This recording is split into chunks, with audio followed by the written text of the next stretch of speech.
The Umineko family conference was held once every year on the first week of October. If a normal family were to hold a so-called family conference, you'd expect it to be nothing more than a reunion of rarely seen relatives who greet each other around buckets of sushi or something. However, part of the family's great fortune had been lent out to grandfather's children, and no one in this family was considered an adult until they had met with a success in business. So this meeting is literally a conference. How much of a fortune was invested, what sort of business was conducted, how much profit was earned. As a result, how much of the fortune borrowed from the main family could be repaid, or possibly how much more would be borrowed for future business ventures. What lessons had they learned, what could they learn from their mistakes? It seems that topics like this were discussed very seriously in the past. My dad said it was like lying on a bed of nails. Apparently it used to be a very serious family meeting where people were bathed in scornful and angry voices, and some people even got slapped despite their age. However, that had become a thing of the past. Now everyone pursuing their own business ventures and achieving success, it was becoming more of a normal yearly get-together. Even so, telling grandfather about the recent event was extremely stressful. So while it was nothing more than a simple get-together for us grandchildren, it was still a real stomachache for our parents. The absence of a man who was the source of all this trouble, regardless of the reason, probably made today's lunch taste much more delicious. The phrase, while the demon is not around, everyone can relax, comes to mind. Anyway, let's introduce Jessica's father, whose face I haven't seen for 6 years. The man sitting on my father's left is his older brother and Jessica's father, Uncle Kraus. His name sure is easy to read, Kraus. Now we've gotten used to the string of weird names, our perspective is totally skewed, so Kraus doesn't actually seem that bad. It even starts off sounding kind of cool. It was like Aunt Natsui. Just like with Aunt Natsui, I don't have many memories of speaking with Uncle Kraus. He never had been one to chat to children, and I feel like he was always talking with the adults, like Aunt Natsui. According to my father's gossip, he was a spiteful and violent man. If what he said is true, Uncle Kraus used to be very domineering from his position as the oldest sibling, and was despised by all the other siblings. But despite that, those siblings all seemed to be chatting happily together. Oh, well, even if their relationship was bad when they were children, sometimes when people grow up and live apart from each other, their relationships change. That probably was what it was. After all, they all had children around the same age. By sharing the same family environment, they probably profited by exchanging opinions. Maybe because of that, a short while ago, the circle of parents began to discuss the exams Jessica had been taking. Jessica, in order to escape questions about exams from her father on her left, purposely faced right while firing off rapid series of comments, not giving him any chance to get in a word. Moving on, let's look at the opposite end of the table from Kraus and the others. In the very last seat of the table, an old gentleman with a sturdy physique sat facing Kiri. It was my first time meeting him. I'd only just been introduced to him, but it seems he's grandfather's personal doctor, a man named Nanjo. He used to own a huge clinic on the nearby island of Nijima, but he turned it over to his son and began living a life of leisure in his old age. He had known grandfather since the very beginning, when the mansion was first constructed on this island, and had built up a relationship over several decades. I thought at first that the two might have gotten to know each other through grandfather's suspicious hobbies, but it seemed it was actually grandfather's chess partner. I see, that kind of hobby seems very like our grandfather, what with his love of all things Western. Nanjo's probably the only person who could enter Rokujima despite being neither a member of a family nor a servant. He looked like a calm old gentleman as he listened to a discussion between Kiri and the other women who sat near him. Considering how long he stayed by the side of a short-tempered grandfather, his generous heart was probably nothing to laugh at. Still, even if he was family doctor, having everyone outside the Ushiomayo family attend the family conference was a little odd. Made me think that grandfather's condition might have worsened so much it'd be a major topic of discussion at today's conference. After all, George said something like that a second ago. Something about how we've been getting continuous support since around last year that grandfather doesn't have long to live. It's nasty to think about it, but consider how rich grandfather is. At the time of his death, his wealth will suddenly be released, so probably along with a fair share of our parents' stomach acid. and will lead to ulcers for everyone. After all, that sort of thing just gets messier when there's more wealth to be divided. There's a good chance that I'll be talking about stuff like that at the family conference. Still, it's not like it's got anything to do with us kids. Finally, even though he hadn't showed up, let me introduce our grandfather. This person who should be sitting at the incipient chair is Derumania Kinzo. He really sucks.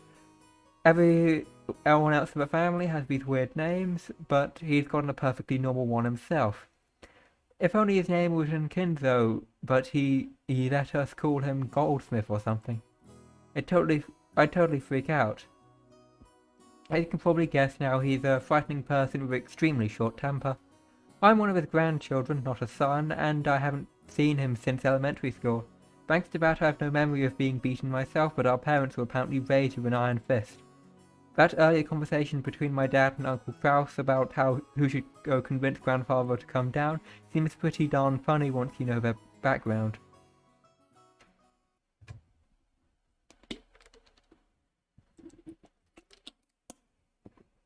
You really can't tell grandfather's story without covering that pivotal event back before the Showa era of 1926 to 1989.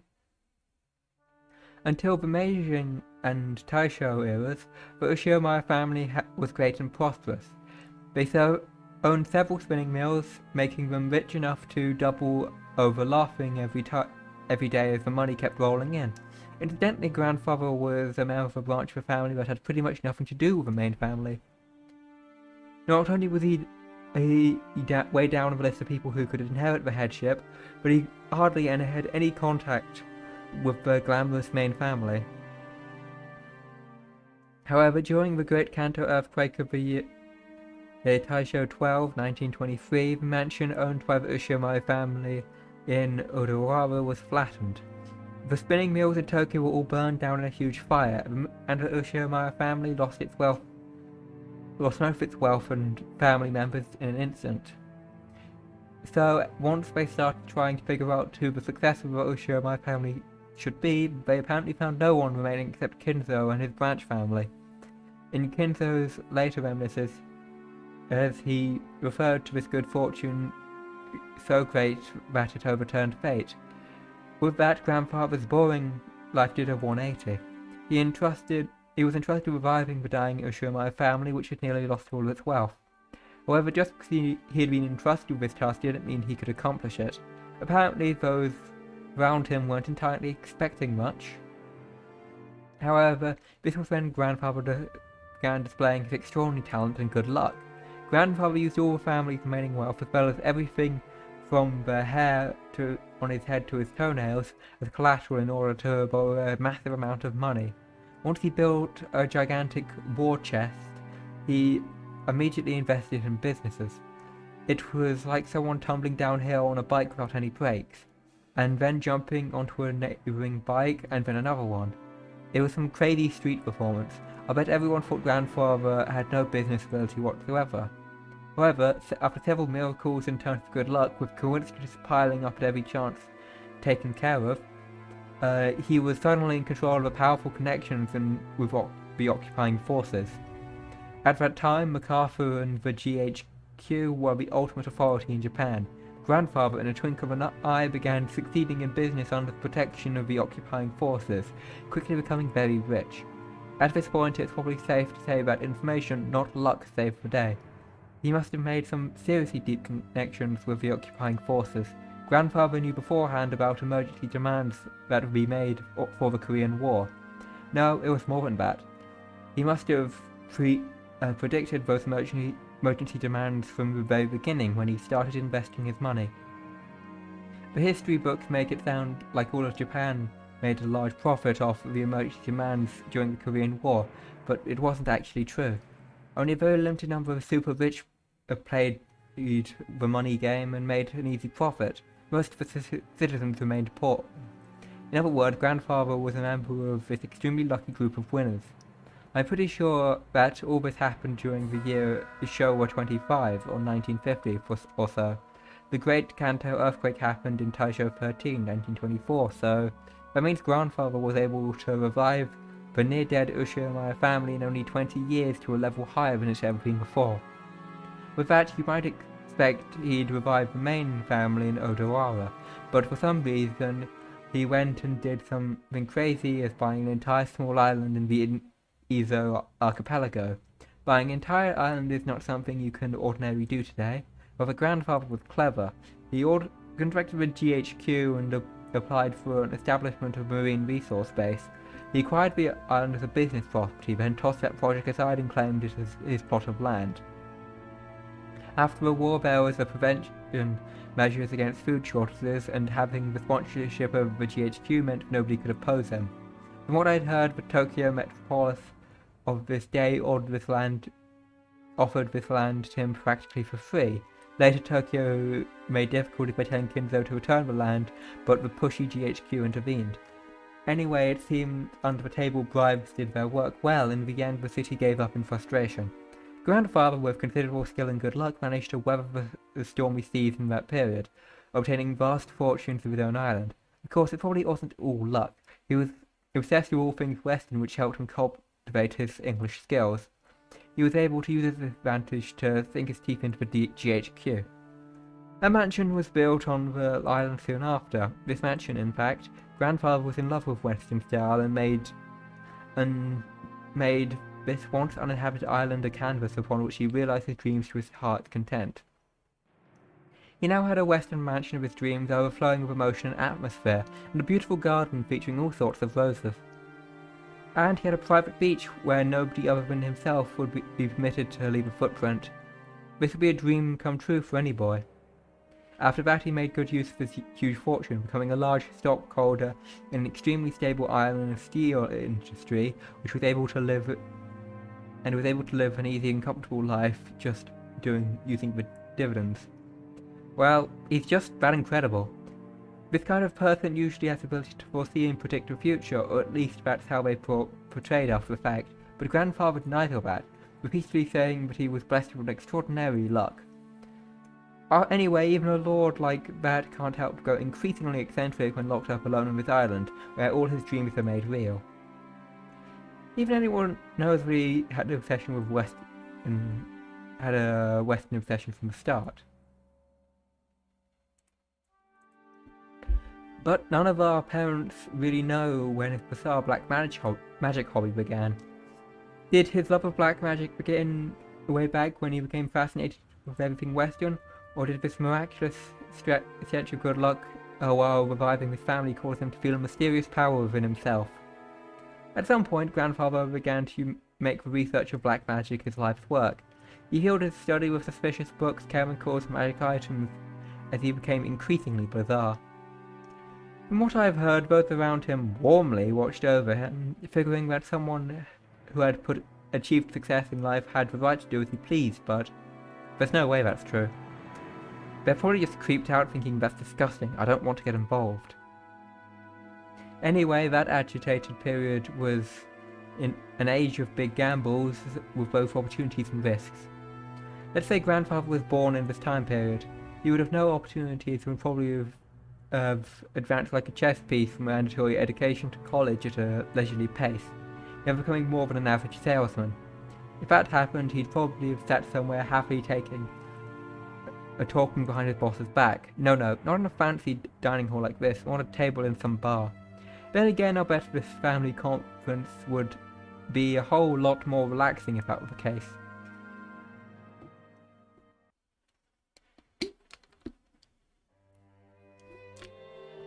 Okay, that's enough about the old geezer. More important, let's talk about this incredible lunch.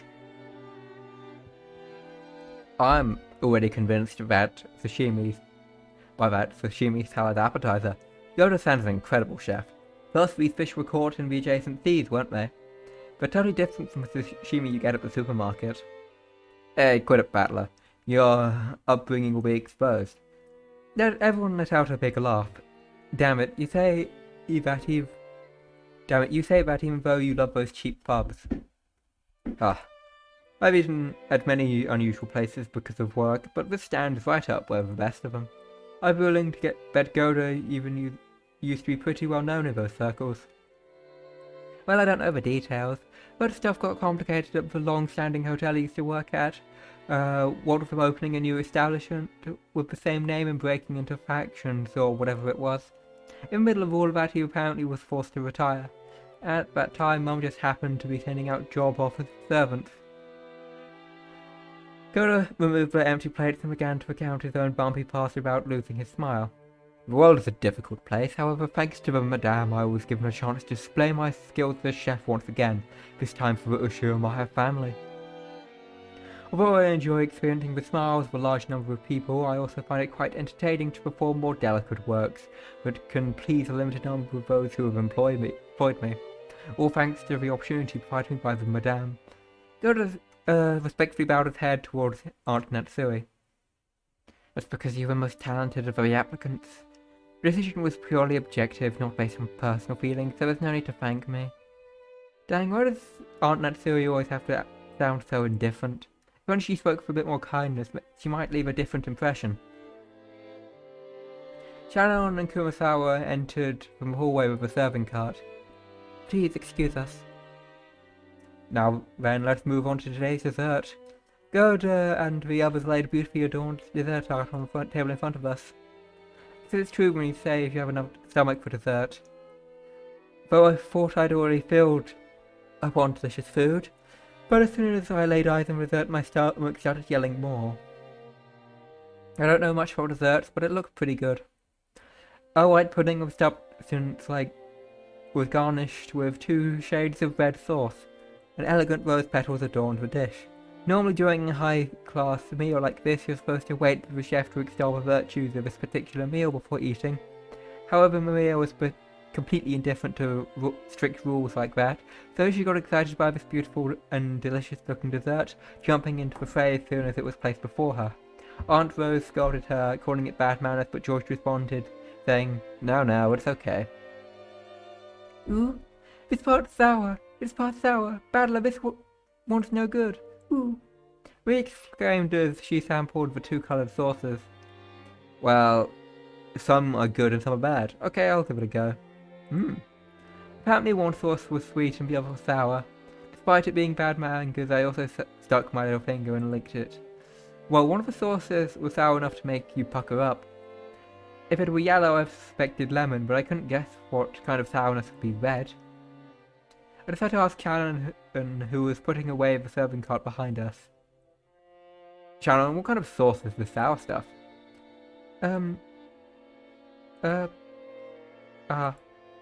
Shannon hesitated. Maybe her job was to set the table, so she doesn't really know.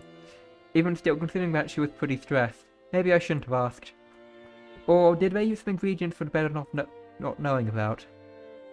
While Aunt Natsui made a gesture that seemed to indicate an oncoming headache, Kumasawa, who was setting the table at the opposite end, began to chuckle. What do you think it was made of? Oh, it'll shock you. I don't have a clue. Wait, it's like Kumasawa. That laugh's pretty creepy. So, what is it? Don't tell anyone, okay?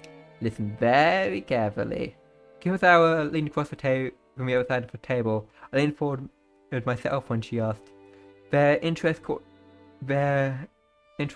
Jessica, George, and of course Maria, who also put their ears closer. Ooh, what? Quickly! You see, the sour part is made from the juice squeezed from a mackerel. What? Mackerel? That's crazy. We all thought horrified, when Maria accepted it, nodding sagely. Ooh, mackerel are sour. This is what comes out when you squeeze them. When Maria started claiming that mackerel were sour, the adults were unable to contain their laughter. Only Aunt Rosa, her face red, whispered to me that mackerel was sour only once prepared as shimesu aba. Now I totally remember. Kumasawa was always like this, wasn't she? I think I remember tricking me too, in all sorts of ways when I was young. The most lethal has got to be that one. Those flimsy black things in Chinese dishes.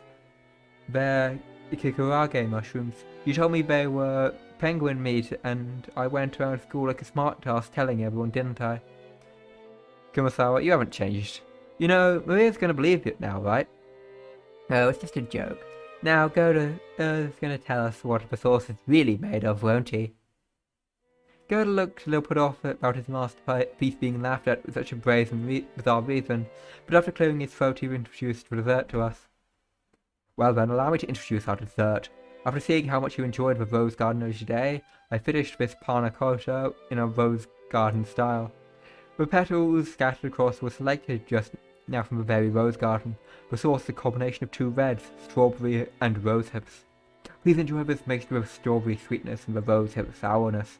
Furthermore, the rose petals were merely decorative, so avoid them while you eat. With that said, please enjoy. Whoa man, I almost want to applaud before eating. Just like with medicine, reading the detailed description first seems to make it work a whole lot better. As Goda elaborated on the details of the dessert, I started feeling a bit more appetizing. Seriously, do you call him subtle or just talented? The dessert would probably be planned from the beginning, but taking a hint when we all stopped the rose garden early today, he displayed an incredible and timely awareness just by adding a few rose petals from the garden. This combination of sweet and sour was also exquisite. If it was just sweet, I would have you'd just get used to it and bored halfway through. But if you reached the sour sauce at that point, you get a really vivid taste. And then once you return to the sweet sauce, all of the sourness in your mouth replaced by an enjoyable sweetness.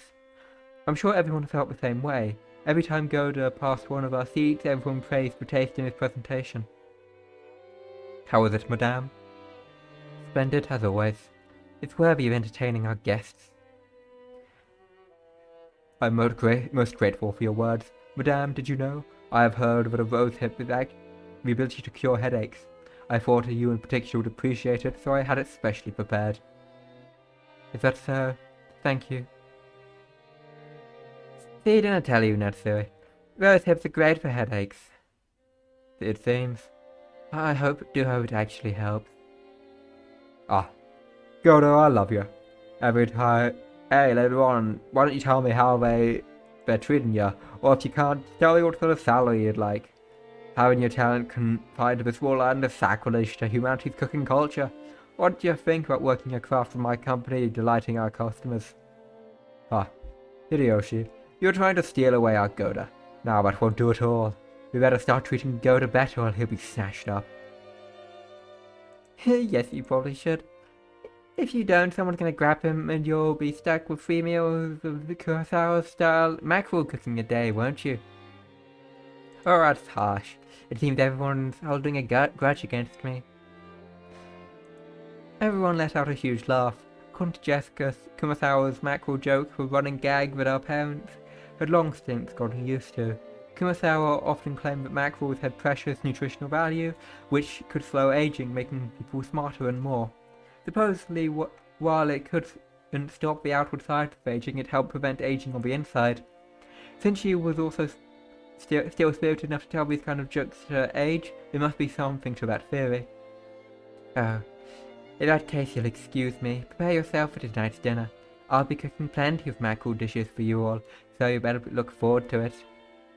Well, we sure will. Can't wait to get all puckered up from tonight's shimasaba.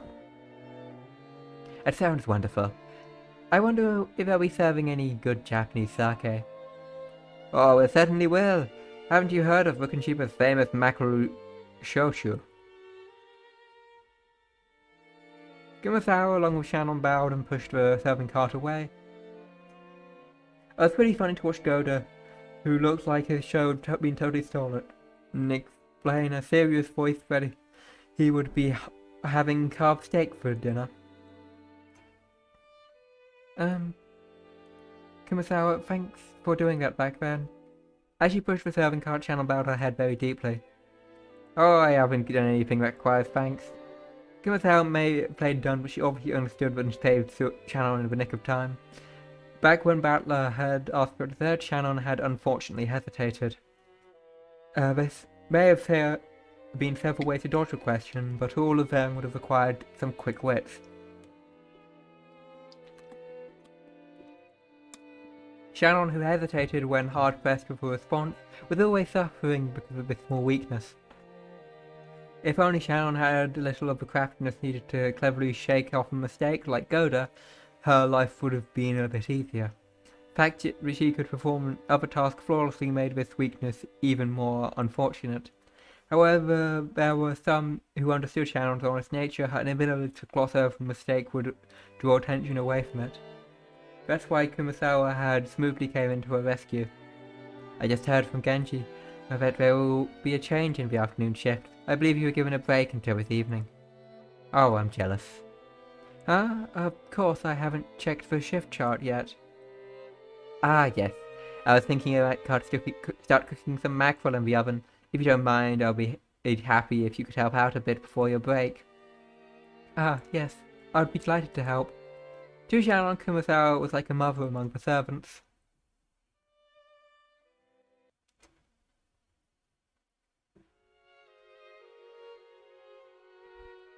The dining hall needs to be cleaned up, so we were chased out.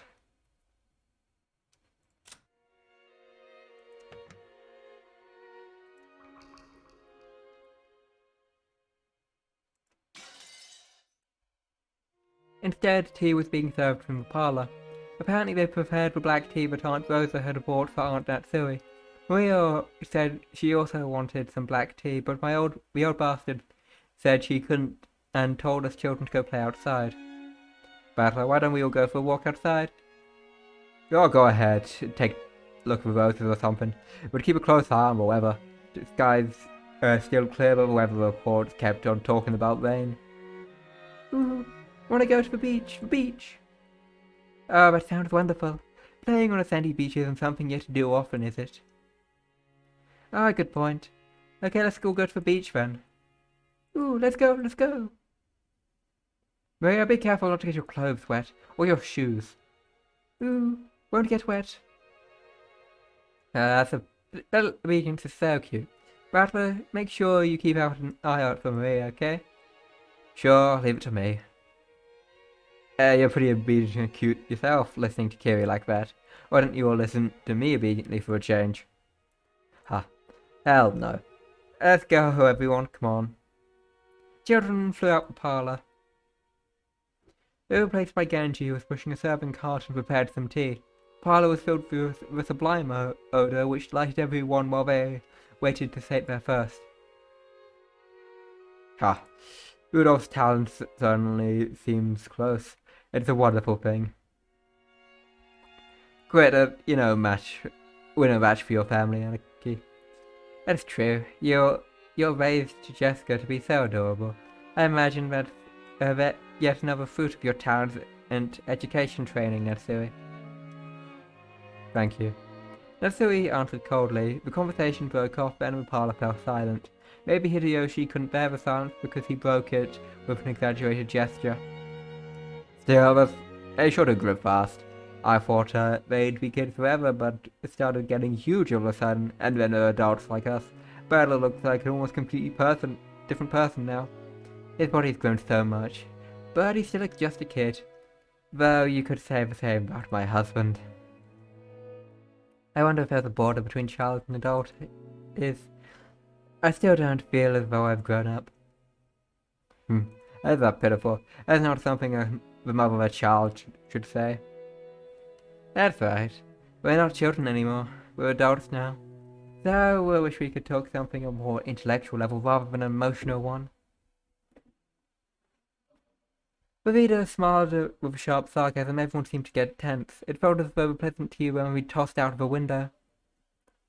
Since long ago, we've endeavoured to engage in intellectual conversations. Seems your sarcasm occasionally misses its mark. Just as it always has. Oh, this is what you've always endeavoured to do. My, I wish I could wrap those words up and send them to this room a few decades ago. Right, Rosa. Rosa gave a vague smile. She knew that whenever she agreed or disagreed, she earned the displeasure of one of her siblings. There was a bit of worldly wisdom that could have been essential to some growing up as a younger sibling. Good. We're better off starting a main topic while our brats aren't around. Well, let's make that our intellectual discussion. Rudolph glanced over the faces of all those present. Some let out a slight sigh, and others let out a small look of resignation across their face. They were approaching their unavoidable true agenda. Last year, his life expectancy is estimated to be about 3 months, which I guess means that he's got negative 9 months left now. Should we take that as meant to it suddenly happened at any time? But family head is still alive and well. The fact you would bring up such an inappropriate topic under the light of day makes me doubt your sanity, Rudolph. Still, not so easy. That sort of thing can't put up until after something happens. He is still healthy now, but which makes the perfect time to talk about this, while he's still got time to plan. It is a bit of financial etiquette, if I so say. Since father is to focus on everyone's concern, Dr. Nanjo, could we hear the details from you? That appears to be what everyone else is waiting for after all.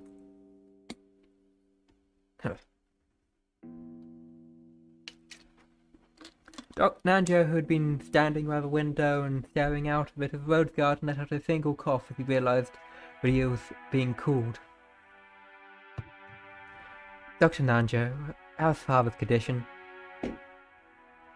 Well, to begin, allow me to start with a revision of since my estimate from last year that he only had 3 months left was not bore out. No need to explain. You're saying that measuring meaning life is only a prediction, not a promise, right? But it's correct. Because of that, while I accept everyone's repeated questions, I can no means confirm when he will pass anyway. A human's life is supported by their body and their mind. If the body is weak, the situation becomes more dangerous. If the mind is strong enough to compensate for that weakness, the effects of one's condition can sometimes remain in a subdued state.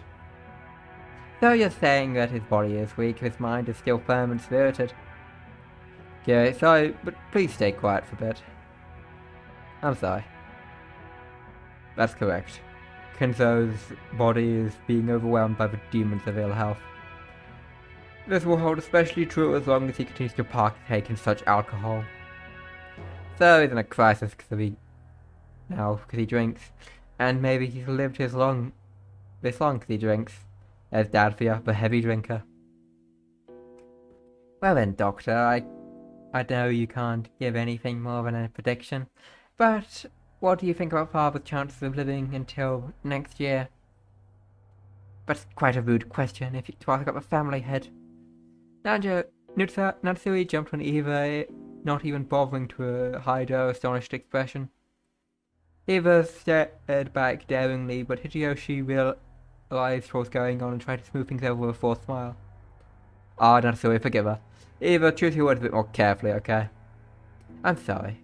I'll just be concerned about Father's condition. Is that so? I hadn't realized. Dr. Nanjo, please tell us. For the sake of a beautiful love of a daughter would be worried for her father's lifespan. Kraus laughed sarcastically, and Eva, smiling sweetly, returned an identical chuckle.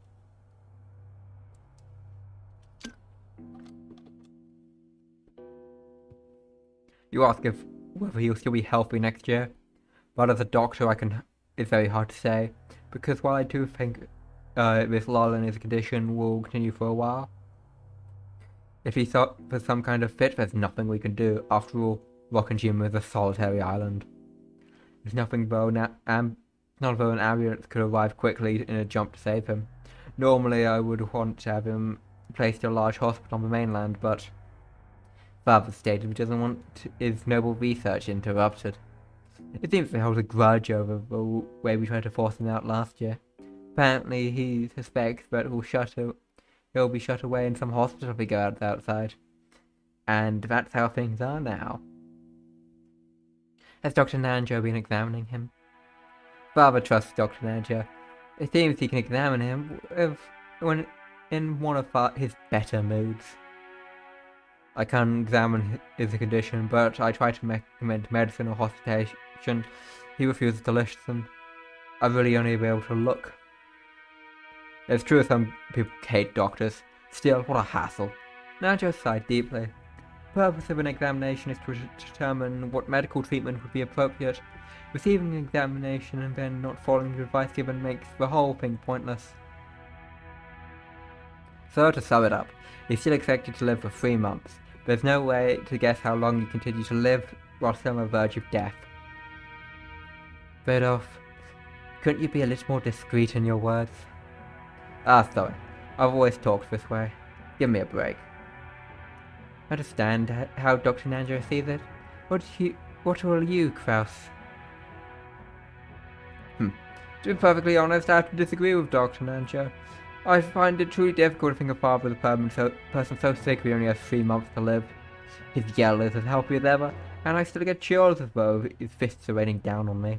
Pushing the care of your father solely on the shoulders of the eldest sibling is far from fair. And the next world gets born after me.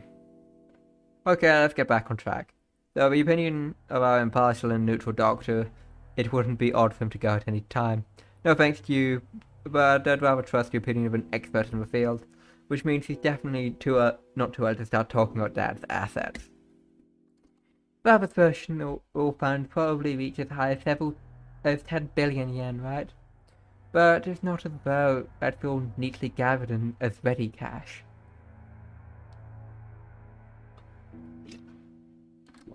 It's not as simple as cutting a birthday cake with a knife. That's an interesting way to put it. That's right, sometimes you get strawberries or chocolate on top of a cake, making it hard to cut it into equal parts. Given that, don't you think it's important to discuss how best to stick the knife in? I cannot understand how you can all just openly discuss this as though the family head is dead, even though he's still alive. Come on now, don't you see how important this is? After all, when the time comes, the inheritance of his fortune must be carried out immediately, right? Moreover, the glorious Ushio house's wealth is vast. Don't you understand that careful discussion is necessary beforehand? Moreover, the glorious Ushima family. There's a huge difference in the family's resources and your family's wealth. How rude. My birth family has nothing to do with this. Natsui responded indignantly in a low voice, and the dark atmosphere grew even more hostile. Give it a rest, Eva. Natsui, forgive us. Pardon her rudeness. Hideyoshi tried to smooth things over by glancing between both with a forced smile, but it only resulted in making hostility between Eva and Natsui even more intense. It seems I'll get scared away if I stay any longer. Please excuse me. Nanjo rose from his seat and exited the parlour. To an outsider it may have seemed like a normal act of courtesy, but his back was watched by several glances as envious of his ability to escape. After the doctor had exited the room and his footsteps had disappeared in the distance, Kraus recrossed his legs. In other words, this is what you would like to say. Father's remaining life is short. You want to quickly enter into a practical conference concerning the distribution of his inheritance.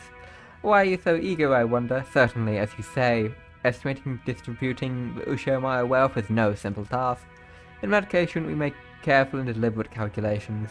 It seems to me all of you are impatient to split up the cake tonight. Isn't that true, Rosa? What reason would there be to be so hasty? We aren't being hasty. However, we need to have an agreement between the siblings. It doesn't matter when we do that. But if the day farmer's petition worsens is approaching, discussing the matter beforehand hardly seems hasty to me. Rosa shot a glance at Eva and Rudolph. The youngest sibling of the family, it's hard for her to be cross-examined by the eldest. Oh? Is that your true opinion? I expect the most honest and pure-hearted sibling to say something like that. I wonder if those two told you to say it.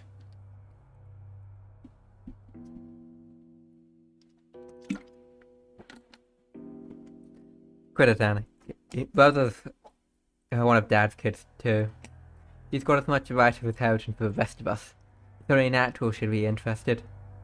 After all, Dad'll definitely die, and that's not something that can happen in the distant future. On the contrary, you're way too relaxed. It seems like you're nothing better than a term of discussion away from the inheritance issue. What do you mean by that? What are you trying to accuse my husband of something? Calm down, Natsui. Listen to what we have to say. Brother, I've heard the times you've been extremely good lately. Yeah, since last year we've had an unprecedented boom, and the yen keeps rising. It seems it's no longer a dream, but the dollar will reach 100 yen. Also, the ruling party says that it'll establish health resort maintenance law by next year. At this moment, resort development companies across Japan are running out, trying to gather as much funding as they can. You certainly seem to know a lot about it. Japan is about to experience an unprecedented boom. It'll be a repeat of the Korean War demands, the time during which father revived the Ushimaya family. People of Japan are working like mad, achieving a vast economic growth and becoming the most well-off people in the world, reaching the height of our prosperity.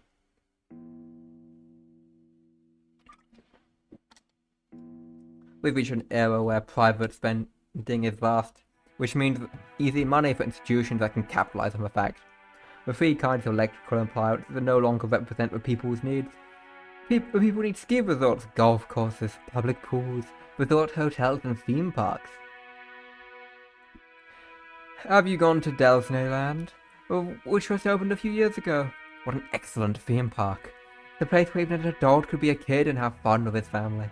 No longer do we count our sole virtue to be selfless devotion while failing to care for our families. We have become the most prosperous people in the world, and that we can enjoy the benefits. Kraus, your foresight is nothing to sneeze at. When I heard something of it several years ago, I thought it was crazy. But I heard about the G5 Nations Plaza record. Oh, that all changed. Yen shot up, and I'll bet the price of land skyrockets too. It won't be long before Japan becomes an economic center of the world. You've got a great sense of direction the world's moving, Kraus. At least there'll be no debate about that. I feel the same, Hideyoshi. Anarchy, can you read into the next decade of history? I bet you'll have a keen sense from Dad, and that's incredible. However, unlike Dad, the timing of your predictions have been a bit off sometimes, right? You've been starting to resort projects everywhere, convinced that Japan will soon see a boom, and almost all of them continue to fail. While I'm sure that the era you predicted will arrive soon, it seems you misread the timing of that boom. You were too early.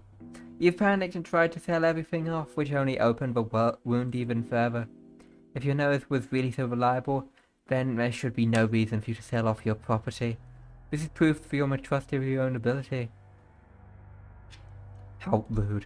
Are you truly trying to insult my husband? Natsui's forehead creased as she rose from the sofa. Eva, paying it no heed, stared at Kraus with a confident smile. Kraus, who maintained his confident appearance, told Natsui to sit down. Please stop, Natsui. Eva's always been incapable of talking any other way. Calm down a little, or your headache will get worse. There's proof of your lack of talent right next to us. After all, you were all excited about turning this island into a resort. You built a wonderful resort hotel and beautifully maintained the garden. I'm just an amateur who don't pretend to understand, but you must have used a significant amount of money for that, right? And what is that with you? My husband's business is none of yours. Actually, that's not true, Natsui. Rokenjima doesn't belong to him. It belongs to Dad. Of course, the hotel does belong to him, though. In fact, we'd be much more willing to pay a lodging fee for tonight. What do you think, Rosa?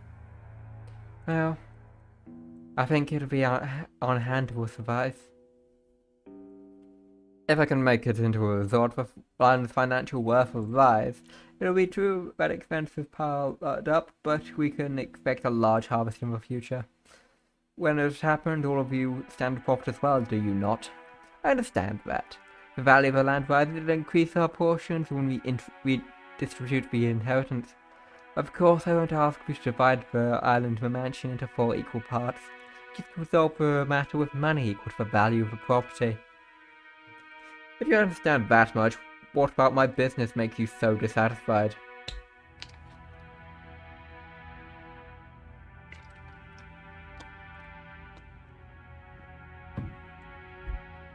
We aren't dissatisfied, we're uneasy. In the first place, when do you plan to open that hotel? That's where you won't get anything out of expect our grubby hand for it, right? That's right. It's an important tool in your business, isn't it? Surely you can't keep it locked up until the moment you open it. Buildings go bad if you don't use them in the air and air them out every once in a while. Even though it's a bit extravagant for a guest house that we only use once a year. Right, Rosa. That's right. Considering how wonderful it is, I'm sure it'll become quite popular once you open it. So the hotel you keep talking about is the guest house. It's splendid, just as Rosa said. If you were to open it, I'm sure it would become popular. The lodging they had been guided to wasn't originally intended to serve as a guest house. It was originally constructed as a hotel resort. However, though it was built 2 years previously, there was still no prospect of it opening. Brother, it's just one of your enterprises. Your attention and planning are both fabulous. Then it'll always become unmaintainable partway through and ends before you have a chance to earn any profit. You're brilliant when you thought only using this island only as a place to live is a waste. I think there's a pretty good plan to turn into a resort that could use the prospect of marine sports, fishing, honeymoons to protect customers. If I were the older son, I would have strained my brain looking for a way to make profit on this island. But 4 years have passed since you finished the building, right? After 2 years, you still haven't had a chance to open it. Where's the managing company you entrusted it to? Impertinence. That's not my husband's fault. There was just a bit of trouble with the company and my husband contracted with. No matter how you looked at it, we are the victims here. And yet, the rumor we've heard about this company you hired hasn't been good at all. Let's be clear about this, dear. Did you really think you wouldn't hear about how a lack of payment, embezzlement, and other issues led to the project disintegrating mid-flight? We even have evidence. I don't know what kind of evidence you think you found, but it's all baseless. As new members of the tourism industry, it's necessary for us to lay the groundwork with various people.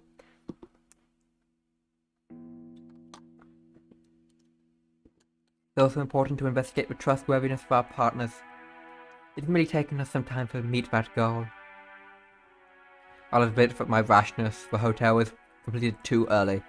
However, it's not as though we're paying maintenance costs. It's a foundation that will eventually become immensely significant. Liar.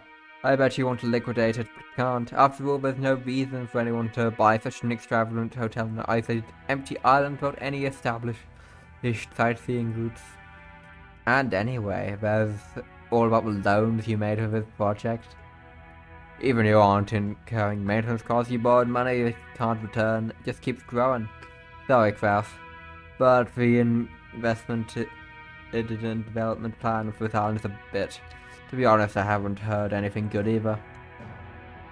Hideyoshi, I can see how you might have been left with the impression by only looking at the current financial situation. However, this is a forward-looking investment. I have no choice but to admit that my prediction was mistaken, and not up until now several liabilities have been created. However, the times have finally caught up with me. I will soon regain everything that had been lost up to this point. Now, actually, all of the investments we made up to finally return my possession. That's right, just like throwing away a small fry before it becomes a salmon. They'll become a even bigger before then. I'll accept that. The resort building business will probably be an unprecedented boom before long.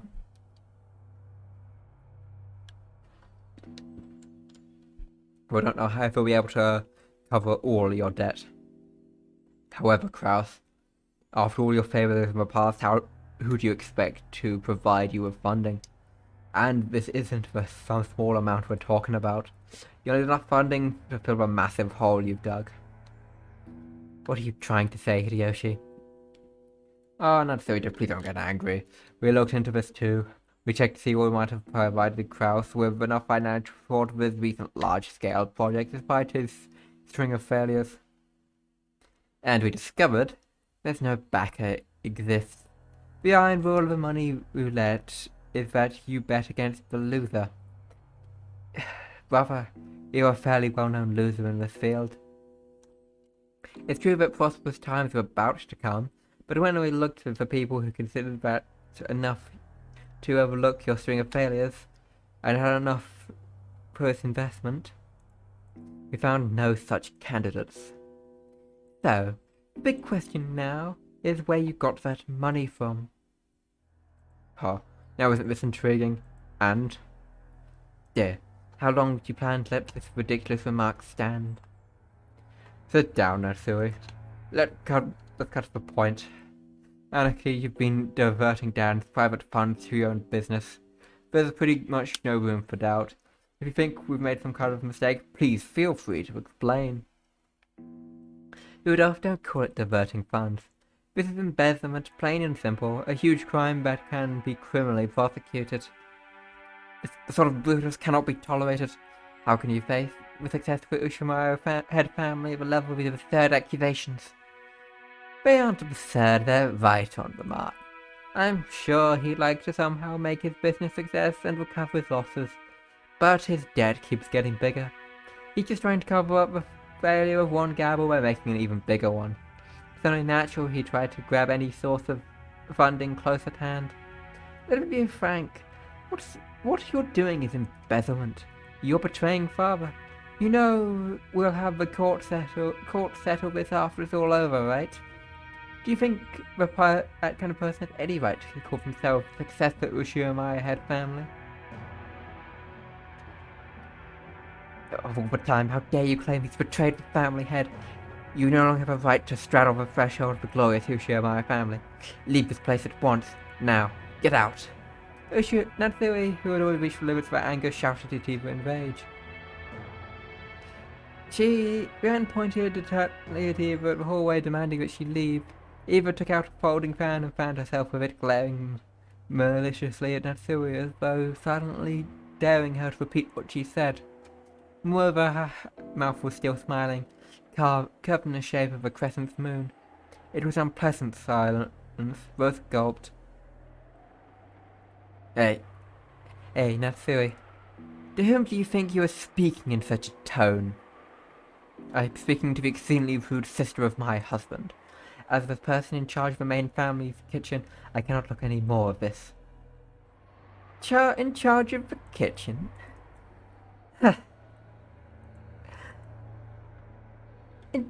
Be silent, lowly maidservant. Eva folded the fan and snapped, and rose to her feet energetically. Compared to the elegance and playfulness she showed until a second ago, it was unimaginably aggressive.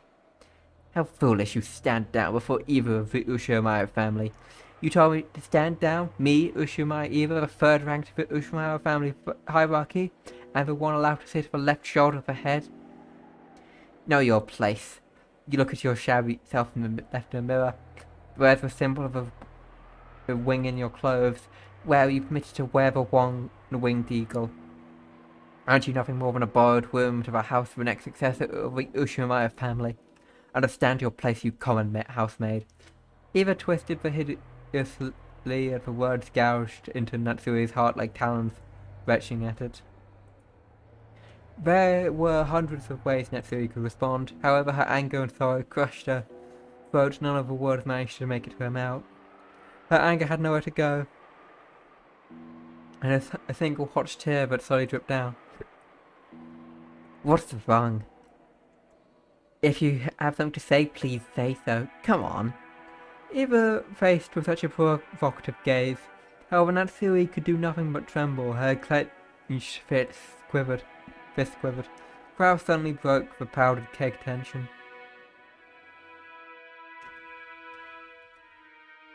Natsui, leave your seat. You should go cool your head. What? Natsui, resentful the fact that her husband had not come to her aid, shifted her focus to the attack. Don't you understand what I'm saying about you? These people are basically calling you a traitor to father. They are making light of the fact that we protect the glory of the Ushimaro family, even though they are constantly expending the glory, every effort upon that glory from father. They trample it underfoot with hateful rambling, and they don't even try to fight back. Why? I'm only standing up for us because you won't, but you're putting the entire burden on me for this time. And you tell me to cool on my head. It's always me. Even though I have to consider this family's affairs so seriously, you're... Nasiri was unable to hide her tears. She flew from the room in a state. After that, she remained in a somewhat embarrassed mood around the parlour.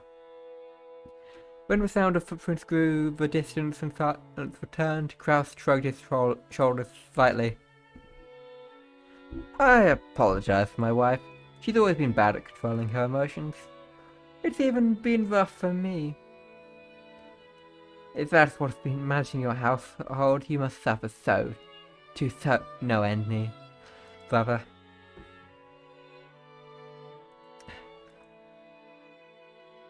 Madame, it's nothing. Leave me be. Nasiri flew into her room and threw herself on the bed, lamenting.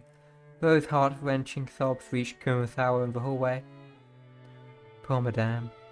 This is a deep enmity between her and Eva. Explaining her relationships would be very trying for me as a woman.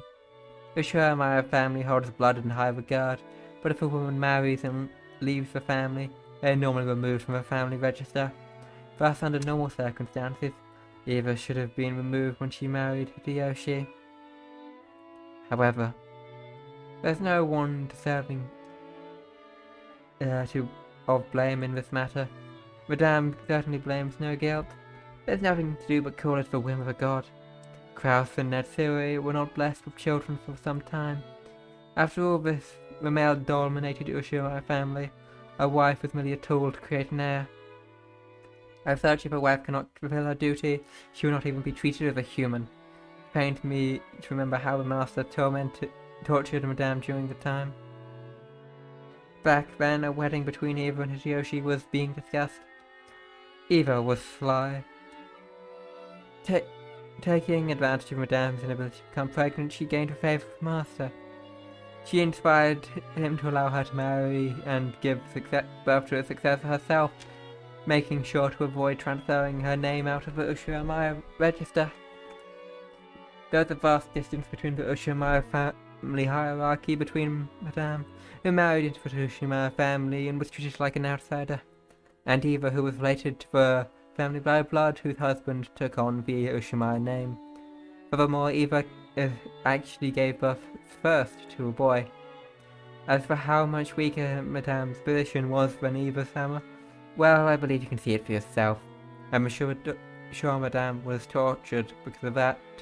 If only she had become pregnant earlier, then Master wouldn't have accepted Eva's request to keep her last name after marriage, and Eva wouldn't have been permitted to act as arrogantly as she did today. However, that was not Madame's fault.